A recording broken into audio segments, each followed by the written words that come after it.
na phụ vía vắng có rỗi bếm về chi năm phụ chiêng lơ mò ai bro lệ sang xuyên tôi nè suy lung ngã đúng nghề mày suy lung ngã đúng nghề mày chuyện mít môi chọn ban về nấu lệ kinh trang ăn xin dâu ốm mồ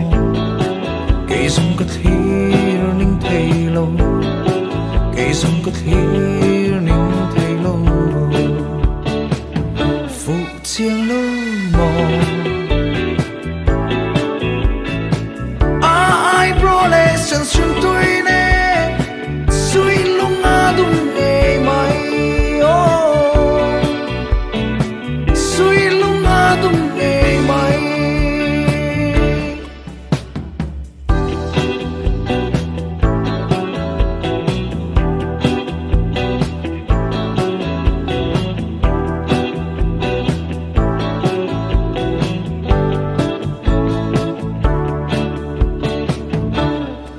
khơi lòng chuông dỗ về tất căng mồ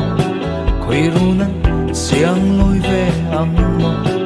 tuần lệ cần noam với khát tân